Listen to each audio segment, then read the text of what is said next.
Dr. Seidlinger. Thank you, Erica, and thank you to all members of the media. Good morning. Before I update you on where things stand in the pandemic, I want to offer my best wishes for a speedy and complete recovery to our director, Pat Allen, who, as you know, was injured recently. He is recuperating at home, and we hope to have him back with us and before you soon. This week, we passed another sad pandemic milestone, the 6,000th COVID-19 related death in Oregon. That is 6,000 of our friends, neighbors, and colleagues lost to the virus. Every death represents lost love, laughter, and memories for families and friends, an empty seat at the dinner table, a missing person in a family picture. These losses serve as sobering reminders that COVID-19 remains a formidable foe, and the wrenching impact on our lives is not behind us yet. COVID-19 hospitalizations continue to rise steeply, raising the possibility of eclipsing the pandemic high for COVID-19 related hospitalizations within days. Last Friday, we surpassed 1,000 hospitalizations. 5 days later, we topped 1,100. Yesterday, OHA reported an increase of 69 additional COVID-19 positive patients in our hospitals, the highest daily total in the Omicron surge. The COVID-19 weekly report for the week ending January 23rd reported 638 COVID-19 related hospitalizations. That's a 45% increase over the previous week and the highest weekly total since early September. But we may be starting to see a slight slowing of Omicron's momentum. True to the recent modeling, statewide daily cases appear to have crested from the pandemic highs, offering a glimpse of hope in an otherwise bleak pandemic landscape. But as I said last week, even if cases have leveled, it will take several weeks for hospitalizations to peak and then return down to levels that are not stressing our hospital system. Our hospitals are struggling to maintain the fragile balance between providing care for people who are ill with the virus and others needing medical care. I want to once again thank every Oregonian who continues to take actions to protect themselves, their loved ones, and neighbors. The actions we take over the next several weeks will be critical to ensuring that our hospitals have enough capacity to meet the needs of all patients needing care. That means getting vaccinated and then boosted when eligible, continuing to wear our masks indoors and outdoors in crowds, and keeping our gatherings small, staying home if you're sick or if you test positive. It also means extending protective measures that were enacted earlier in the pandemic, requiring mask wearing in schools and healthcare settings, and requiring vaccinations for school employees and healthcare workers, and wearing masks in indoor settings.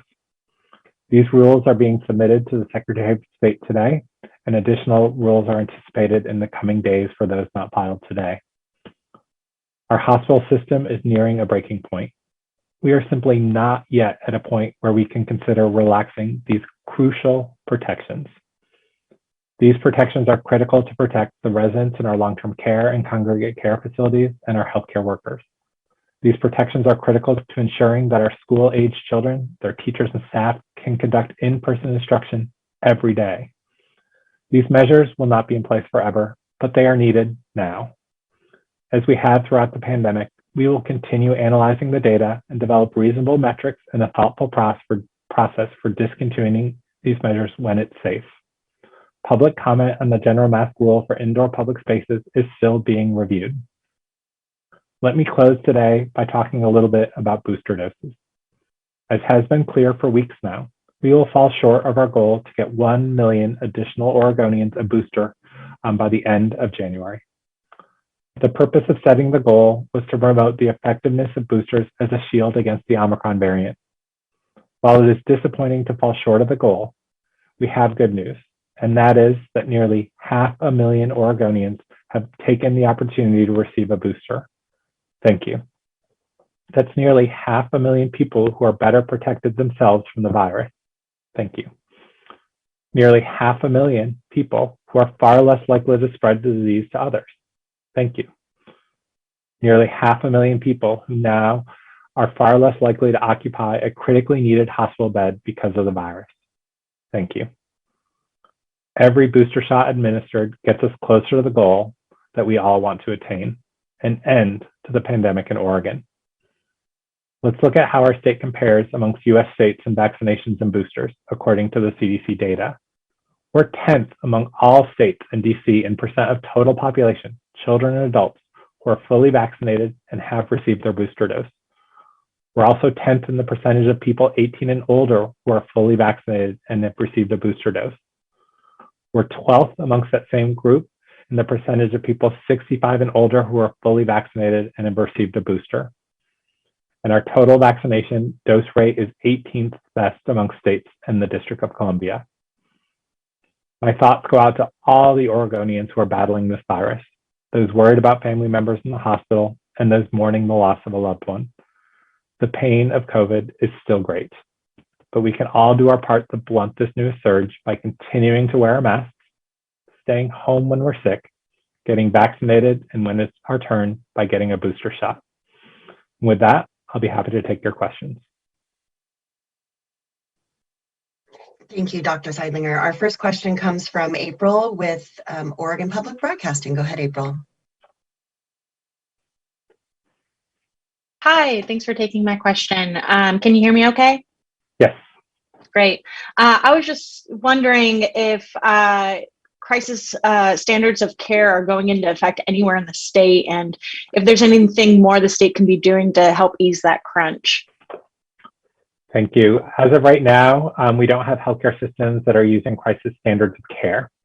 We are doing everything we can as a state, as healthcare systems, to bring additional staffing resources to hospitals and to our long-term care facilities. And right now that seems to be meeting the need, along with the current staff, and doing additional testing so that folks can return safely to work and caring for patients as soon as they can after recovering or after being exposed. Thank you, April. Our next question comes from Lisa Balick with Coin News. Go ahead, Lisa. Yes, good morning. Dr. Seidlinger, you mentioned about revisiting the indoor mask requirement. Is there a timeline for that? Meaning in terms of any kind of specific metrics? In other words, you've mentioned before, obviously you look at hospitalizations, you look at number of positive cases, but is there anything a little more drilled down to give people some sense as to, could it be next month? Would it be April? Some better sense of where that's going. Thank you for that, Lisa. A little recap on where we are with these rules. I anticipate today, if it's not already filed, that the school rules around masking and vaccination for teachers will be filed early next week. Similar rules I would anticipate filing for healthcare settings. The public comments are still being reviewed for the general mask rule, but I would anticipate that will be done by the end of next week, and likely we'll have some next steps for that. In terms of when it is time to stop wearing masks, that measure hasn't changed. We need to look at the number of COVID-19 positive folks in the hospital who are receiving care, and the impact on the ability of hospitals to provide care. What we know right now is that those numbers are still increasing, but are anticipated to peak soon, within the next week to week and a half, and then are anticipated to come down rather quickly. This will happen quicker than the Delta surge, as the length of stay, the amount of critical care needed for patients is less.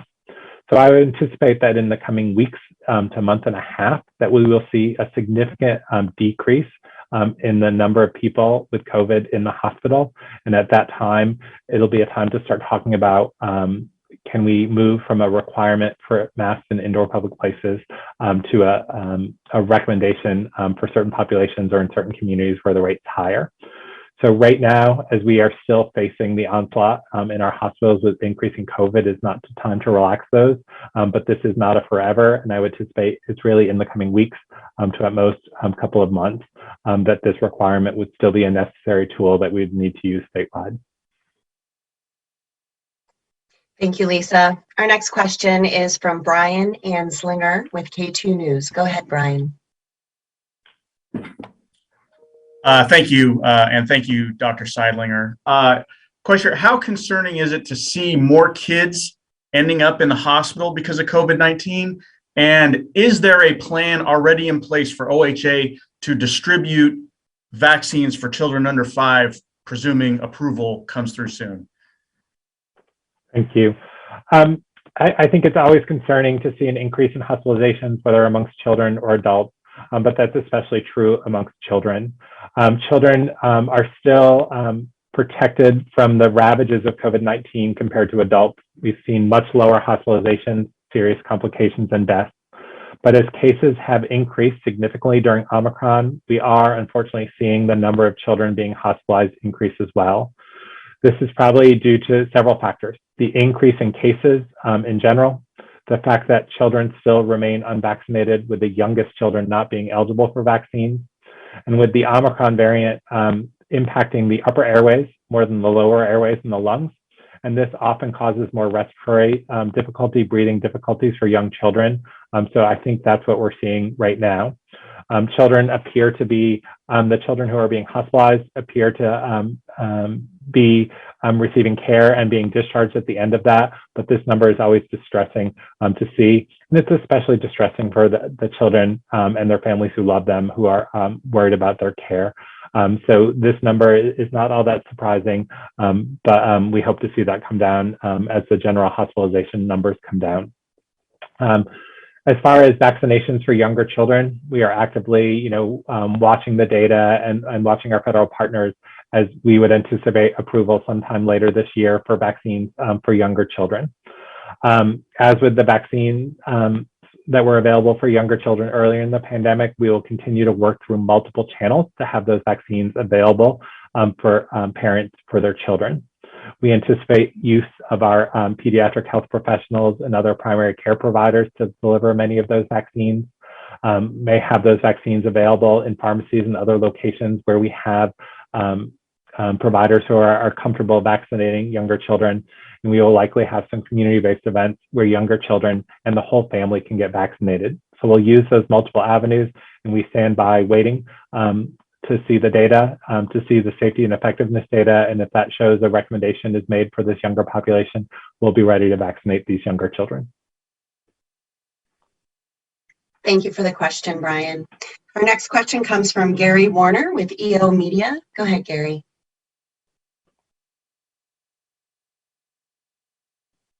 Hi, Dr. Seidlinger. Thanks for taking my message, and hope that Director Allen recovers swiftly. I was wondering your thoughts on the letter that a group of physicians sent to President Biden regarding moving towards more towards dealing with this as an endemic problem rather than a pandemic problem, rather than trying to eradicate, trying to live with this virus. Just your thoughts. Yeah, thank you for that question. Thank you for sending on those thoughts for Director Allen. I agree with the sentiments in that letter. I think we'd all like to move on to a phase where we can live with this and it's not dominating our lives, not causing kids to be home from school, causing us to scramble for childcare plans at the last minute, and not swamping our hospitals. A disease being endemic does not mean we've eliminated it. It means we need to live with it, but it's not causing massive surges that interrupt day-to-day life. Unfortunately, we're not there yet with Omicron in Oregon or most other states across the country.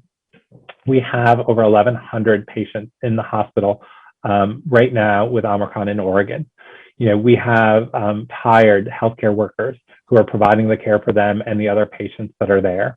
We still see some impacts on businesses and schools and childcare providers because of large numbers of employees who are sick and needing to move to remote settings or close down temporarily. So I think as we continue to have people vaccinated and boosted, as we get over this current surge of Omicron, unless there's another variant on the horizon, which right now there's not, we should be able to move into a phase where the disease is in our community. We live with the disease, but it's not causing these disruptions to daily life, and we live with it. There will be times when the disease rears up again, similar to influenza on a seasonal basis, and we will have to get through that. But right now, the large number of cases, the large number of people who are hospitalized means we're not there yet. But I hope we will be soon, and I hope we can enjoy a spring and a summer where it is much more normal, where it's much more like 2019 and not like 2020 or 2021. Safe and safe and effective vaccines are available. Many Oregonians have gotten them at higher numbers than most other states, and that's going to help us get through these next months and these next years as we live with COVID-19 instead of having our lives dominated by it. Thank you. I have another question, but I'll let everybody else go around first. Okay. Thank you, Gary, and thank you for your thoughts about Director Allen. We appreciate that very much. Our next question comes from Kendra Kent with KPTV. Go ahead, Kendra. Hi, good morning. I have 2 questions. Can you guys hear me? Yes. Yes. Okay. One, I wanted to see if you could talk just a little bit about COVID treatment. We've had people reaching out to us saying that they've been unable to get some of the treatments, at their normal healthcare provider. And it, of course, seems like, of course, you would get, some of those treatments in the hospitals more. But with more people in the hospital now, what is the status on the different COVID treatments, like the remdesivir and the antibodies? Thank you for that. Unfortunately, our treatments are still in very short supply. We have a monoclonal antibody treatment that is still effective against Omicron, and that is in very short supply. It needs to be delivered usually in a hospital setting because it's an injection, but it's not as available as we'd like. We have oral pills now, antiviral pills that are effective against COVID-19, including the Omicron variant. But again, those are in very short supply, have been distributed to our healthcare partners so that individuals who are at risk for complications from COVID-19, have underlying conditions, or are elderly can receive a test, and when they test positive, receive those pills. We hope that supply chains will open up in the coming weeks and we'll see more of that. So that can be an additional tool along with our vaccinations and boosters, along with wearing masks, staying home when we're sick, that can help limit the spread here in Oregon and limit the impact on hospitals as they can prevent the complications. But unfortunately, right now, we're limited by the supply of those medications. Thank you. Just one more very quick question. In terms of hospital staff, a couple weeks ago being out in big numbers, are we seeing that ease a little bit? Are we seeing that they're not dealing with quite as many staff shortages among hospital workers? Thank you. While we don't have a systematic way to kind of, assess every healthcare worker who's out due to illness or due to exposures, I think, we aren't hearing of quite as many staff who are out, but certainly we have a significant number of staff in our healthcare facilities and our long-term care facilities who continue to be directly impacted by COVID. And that's why we've been working with the National Guard to help provide support in hospitals, as well as several contract organizations to bring additional staff in, to try and fill in behind those staff who are out, as well as provide care for the increased number of patients who are needing it right now, with over 1,100 patients with COVID in the hospitals right now. So yes, staff illness and staff absence due to COVID is still an issue, but it does not appear to be significantly worsening at this time. Thank you. Thank you for the questions, Kendra. Our next question comes from Pat Doris with KGW. Go ahead, Pat. Thank you. I may be the only knucklehead who doesn't follow along here, but Dr. Seidlinger, you mentioned things being filed with the Secretary of State, I think on 2 different types of maybe mask rules. Could you say what those are and why do they need to be filed with the Secretary of State? Thank you, Pat. As many people are aware, we've had several temporary rules in place that have helped us to combat COVID-19. These include temporary rules for staff and teachers in K-12 settings to receive their vaccinations and be fully vaccinated to teach and work in our schools. Similar requirement in our healthcare settings for the staff in hospitals, other healthcare settings, and long-term care facilities. We have temporary rules that require the use of masks in K-12 settings and indoor settings, as well as mask use in our hospital and healthcare settings. And then another temporary rule that governs mask use by the general public in indoor public settings. As those temporary rules expire, we've gone through the permanent rulemaking process to institute rules that will help us get through this current surge. Today, after receiving public comment, both in virtual hearings as well as written comment, we've reviewed those comments for the school mask rule in K-12 settings, as well as the school staff vaccination rule. A report will be filed to include responses to those comments with the Secretary of State so that that rule can remain in place past tomorrow, as our temporary rule expires tomorrow. I anticipate being able to finalize a report on the healthcare settings, both the vaccine requirement as well as masks, in the coming days, and would anticipate a filing for those rules early next week. Public comments are still being reviewed in response to the mask wearing in indoor public settings for the general public, but I would anticipate some action on that rule in the coming week.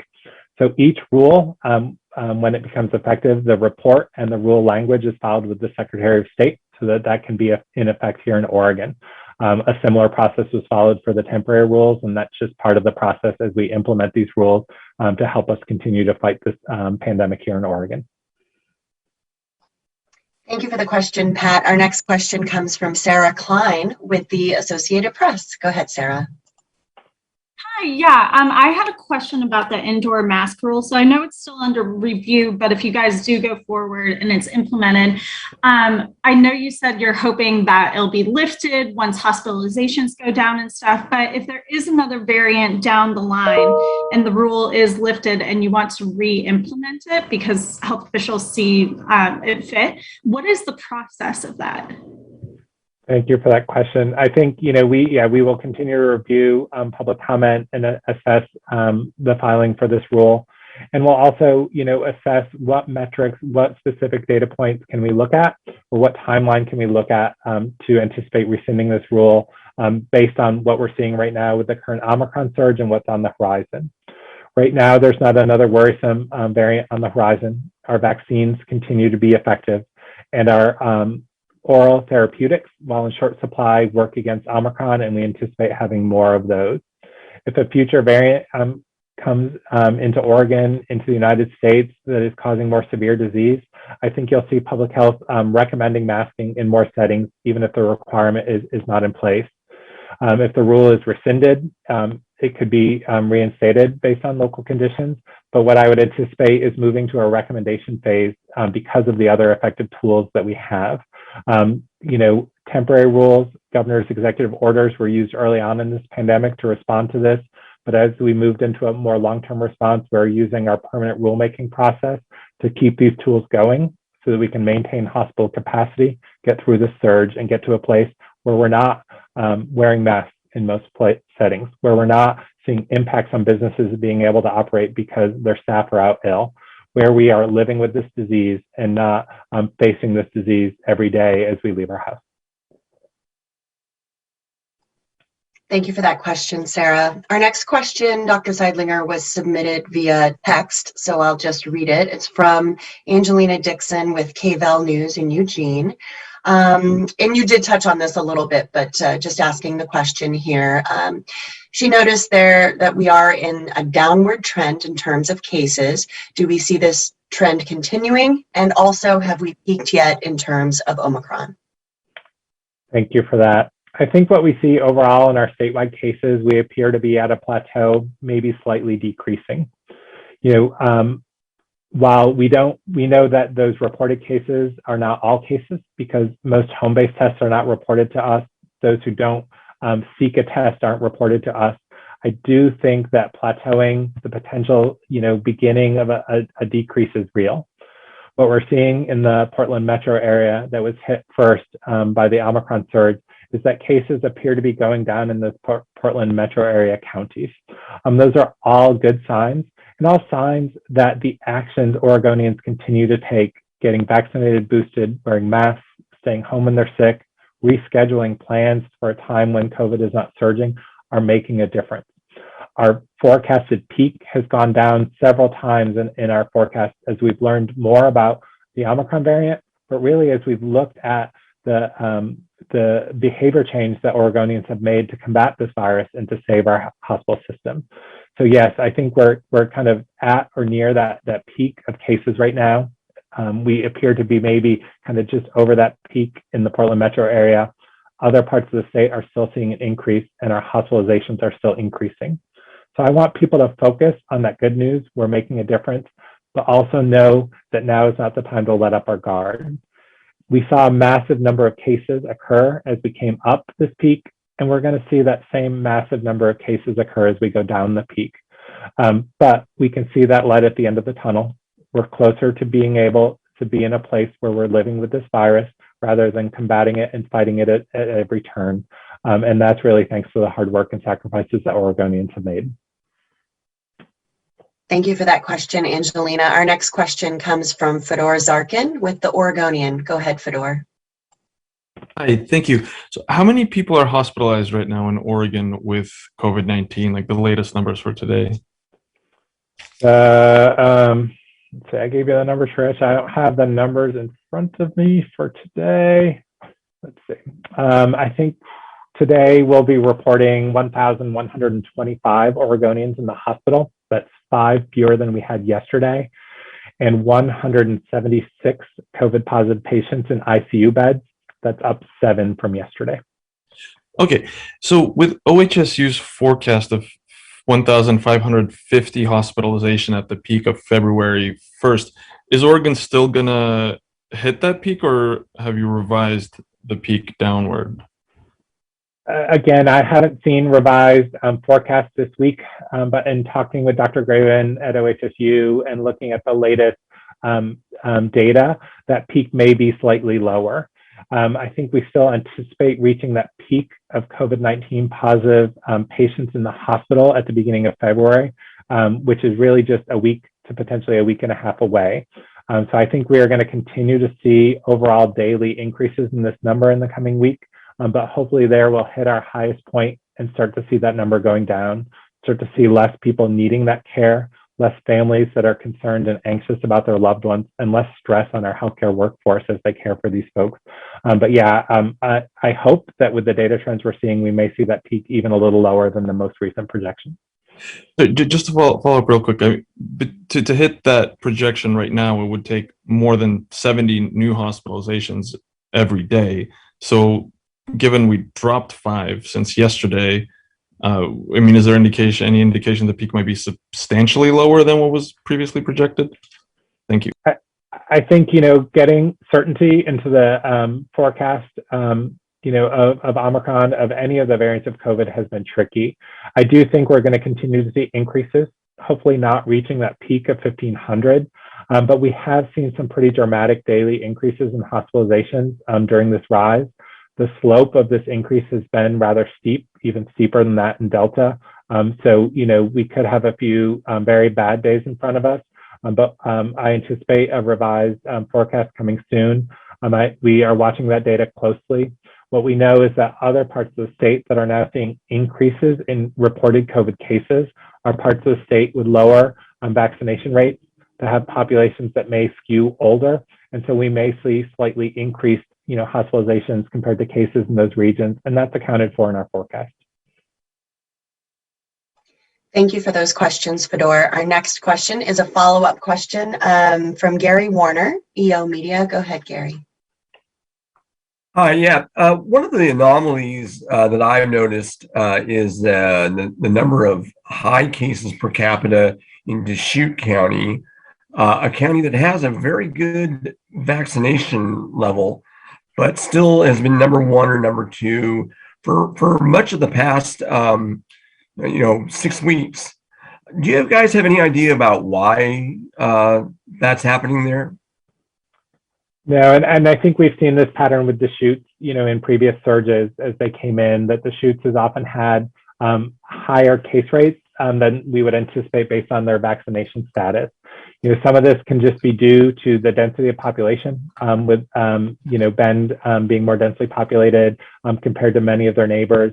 Some of it can be due to people who may spend part of their time in Deschute and part of their time in other counties, have a residence in Deschute, and when they test positive are there. But certainly we have seen increased cases and increased hospitalizations there. And that's, out of proportion to their vaccination rate. We know that many of the counties around Deschute have significantly lower vaccination rates, and that may also contribute to spread, but we don't have a definitive answer of why we see that discrepancy in that county in particular. If I could ask one quick follow-up. Washington State and Idaho are both showing high rates of increase. sort of they're late on the curve. Idaho, which I think was way down at the bottom about 3 weeks ago, is now near number one. What is the ramifications for Oregon? Yeah, I think, we know that, COVID doesn't stop at borders, whether those are international borders, state borders, or county borders. And certainly as we see increased disease in communities around us, that can certainly lead to more disease, in Oregon.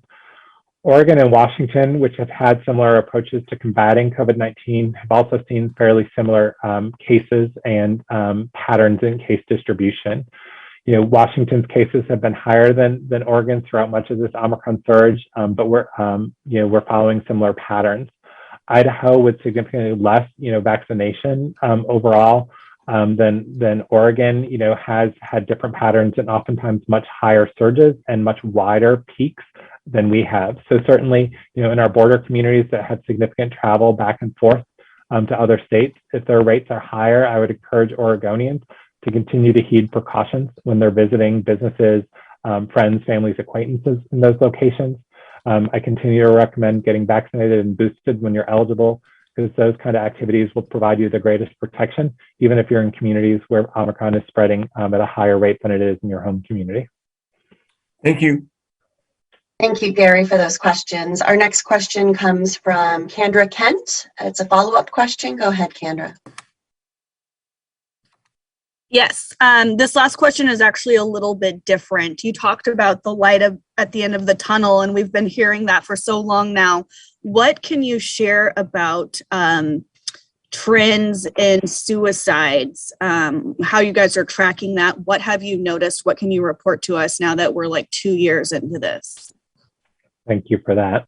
The impacts on our mental health, our social emotional health have been tremendous during this pandemic, both from the disease itself, the anxiety and fear caused by that, the losses that many of us have suffered, the social isolation that happened during lockdown and continues to happen for many people who can't access services. When we look at suicide deaths, during this pandemic, we have not seen large increases when we compare those numbers in 2021 with the preliminary data to 2020 and 2019. We do know that visits for mental health support, visits for suicidal ideation to our emergency departments and urgent cares have increased, and that there's a stress on obtaining the critical mental health services that people need. This is an exacerbation of access to care issues that were in place before the pandemic. So certainly we have seen impacts on mental health. Luckily, we're not seeing the increases in suicide that many people feared, but we are working on doing what we can to increase our mental health care capacity, link folks to appropriate services, because we know the impact of the pandemic, the indirect impacts of the pandemic have been extremely hard on all of us, children, adults, and everyone throughout Oregon and other states. Thank you.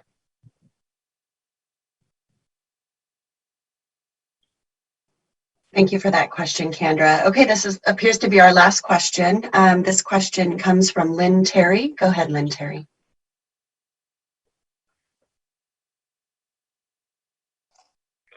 Okay, yes, I'm unmuted. Thank you. I was panicking that you weren't going to call me. Not a big question, but I'm curious about a couple things about hospitalization and Northwest Oregon, which was hit the first, and right now Northwest Oregon down through Benton County, Lynn County, they have the biggest squeeze on for adult non-ICU beds.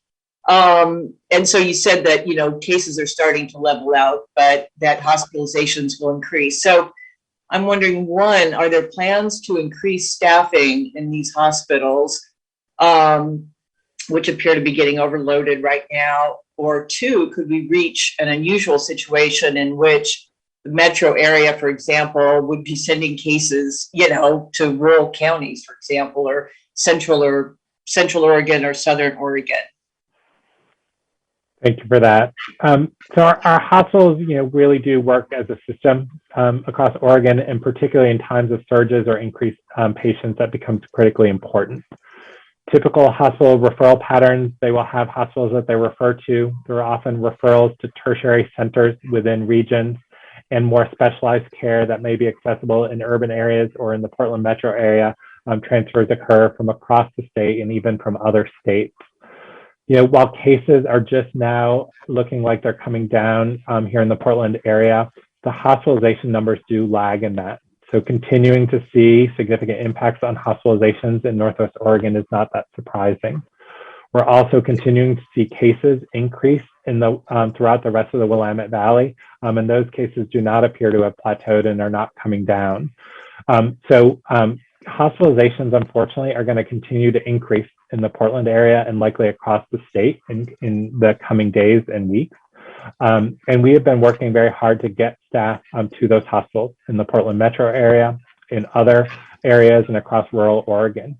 We have multiple avenues that hospitals have requested staff. We have staffing agencies fulfilling those requests regularly with close to 1,000 staff on the ground and likely over that number to be assigned within the coming week. We know that our National Guard is supporting non-clinical activities in many of those settings, and those staffing supports will continue to increase in Portland, in rural Oregon, and other places across Oregon as we continue to see an increased need. We hope that the need will not outstrip our supply staff, because staff, supplies, are limited. And for now, it appears that we're able to get hospitals through this crisis.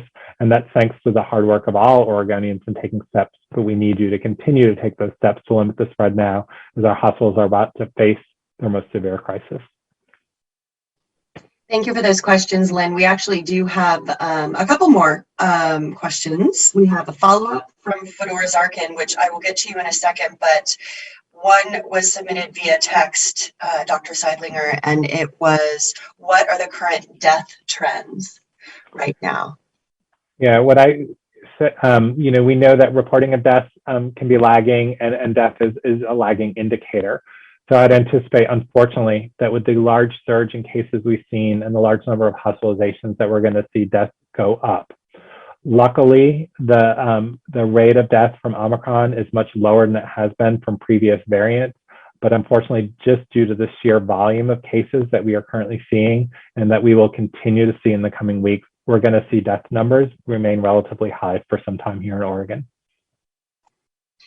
All right, thank you for answering that. Our final question it's a follow-up again from Fedora Zarkin with the Oregonian. Go ahead, Fedora. Hi, thanks for taking my follow-up. So I just want to ask, so if we see another 100, 200, 300, 400 more people actively hospitalized, if we reach that peak or whatever the revised peak will be, will that be demonstrably different than what we have now in a way that will significantly impact the healthcare system, like more than it already is? I think so. What we have to remember about our healthcare system is even during non-COVID times, there's limited capacity to surge. We want to do what we can to keep people healthy, and we want to have hospital beds available for the people who need them. So our hospital system is able to flex to meet those. We've been facing COVID-19 for 2 years now, and unfortunately, the last months have been the most difficult.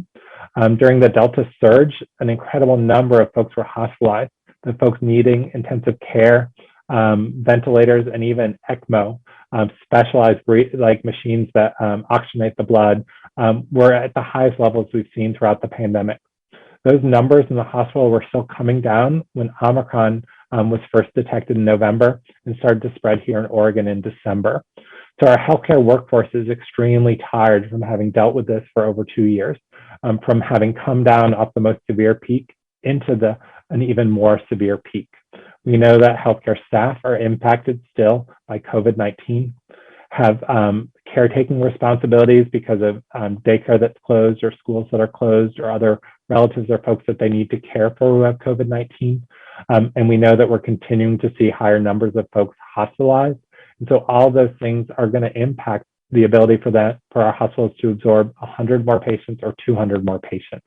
And that's why the steps that Oregonians have taken in the last few weeks as Omicron came into Oregon have been so critical. 500,000 people receiving boosters from the end of December to now is a great help. Those are people who are protecting themselves and those around them. People who continue to get their first doses and second doses, that's a great protection. Continuing to wear a mask in Oregon has one of the highest reported mask wearing in indoor public places amongst states. That continues to limit the spread. We've seen from survey data that individuals are limiting their activities during this time of surge, that continues to limit the spread. And that's all helping to get this curve down. But it takes all of us together to support those healthcare systems. And I think we will get through this together. I'm anxious to see what the data holds in the next week or two and what the new forecast shows. But we are seeing some slowing down here. I think with that, Erica, would you like me to wrap up? That would be great if you wanted to offer some closing remarks. So thank you all for being here. I know, this may seem like very similar comments that I've given in the past, but we really are seeing progress here in Oregon. The Omicron variant has ravaged across the state and is causing hospitalizations to be very near where they were at the peak of Delta, and I think we will soon overtop that. Oregonians have stepped up to get their vaccines, have stepped up to get their boosters at rates not seen in other states. We continue to take measures to protect ourselves and those around us. We're wearing our masks regularly when we're indoors. We're rethinking our plans during times of surge. And I think that all of those things put us that much closer to, in the coming weeks, in the coming months, to being in a time where we can think about living with COVID rather than having it be so daunting in our lives every day. To the Oregonians right now who are sick and recovering, my thoughts are with you. To the family members who are caring for their loved ones, helping them out while they recover, my thoughts are with you. To those who have a relative in the hospital that you're worried about or anxious about, my thoughts are with you. And for those who've recently lost someone to COVID-19, my thoughts are with you. COVID-19 continues to take a huge toll on us. It continues to cause anxiety and fear, but together we'll get through this, and that getting through this is going to happen sooner. We're seeing that progress now, and I thank you for all those steps. Have a great weekend.